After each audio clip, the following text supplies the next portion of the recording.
Assalamualaikum, I am Dr. Fariha Latif, Assistant Professor of Zoology at Institute of Pure and Applied Biology, Bahauddin University, Multan. Here I am presenting my abstract entitled DNA damage caused by chronic exposure of cadmium in the Catla. As you all know, tremendous increase in population, urbanization, and industrialization has led to the deterioration of aquatic environment due to the addition of untreated sewage, industrial or domestic waste directly into the environment, aquatic environment. The phenomenon of aquatic pollution is not new, but the pace of industrialization has aggravated its negative impact on the aquatic environments. These pollutants include metallic ions, polycyclic hydrocarbons, dioxins, polychlorinated biphenyls, and other xenobiotics in the natural waters. Among these resources, heavy metals are essential for normal physiological processes, but in very small quantity. While their excessive concentration may cause hazardous effect for aquatic organisms, such as they may cause behavioral, biochemical, and histological changes, and ultimately reduce growth and mortality of the fish. As you can see in this image, the stress factors including metal and metalloids may cause different physiological and histological changes in the fish, and they may cause imbalance between oxidants and antioxidants by the production of reactive oxygen species, and also they may cause oxidative stress that lead to lipid peroxidation, DNA oxidation, protein oxidation, that ultimately lead to impaired fish health or even death. Therefore, during this project, I have observed and calculated dose and time-dependent DNA damage caused by cadmium exposure to the fish, that is Catla. Okay, the methodology that I have used, first of all, the 120 days old fish fingerlings were procured from fish hatchery, and they were acclimatized to the laboratory conditions in the cemented tanks 15 days prior to the trials. Determination, first of all, I then acute toxicity of cadmium was observed or determined, sorry, in terms of 96 RLC50 and lethal concentration to the fish Catla. And after this determination, I have selected four different sublethal concentrations. Those are two-third, one-third, one-fourth, and one-fifth of 96 RLC50 concentrations.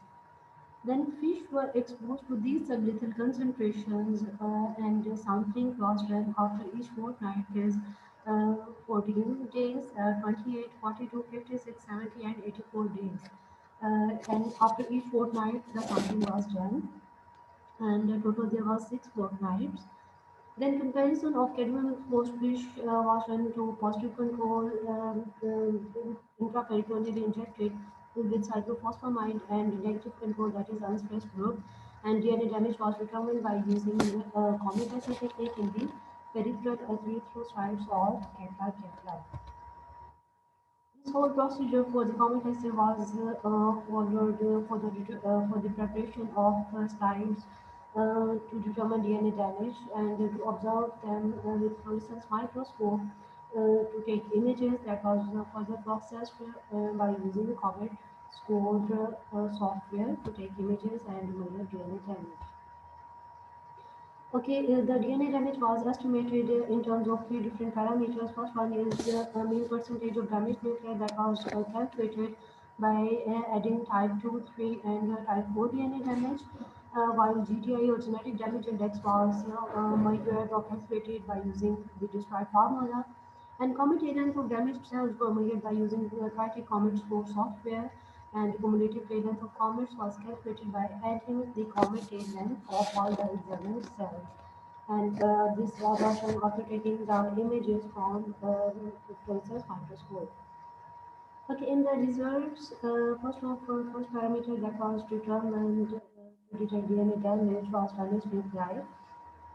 As you all can see in the upper graph, during the 6 fortnight, cadmium will cause significant damage, and it was variable. Maximum damage was observed during the fourth fortnight, and these damaged nuclei were observed during first fortnight.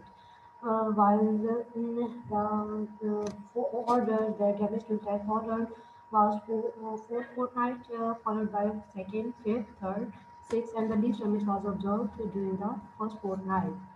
Now coming towards the sum of damage nuclei by treatments, least damage was observed in negative control, which was not exposed to any metal, and maximum damage was observed by positive control, the fish that was intraperitoneally injected with cyclophosphamide.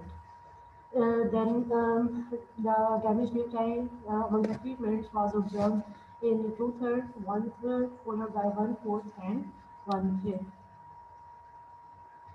Moving towards the genetic damage index, GDI was also significantly variable during all fortnights and among the treatments. Least damage was observed in negative control, while positive control followed by two-thirds, one-third, one-fourth, and one-fifth. That was treatment dependent. As the dose of cadmium decreases, the GDI was also decreases in terms of DNA damage.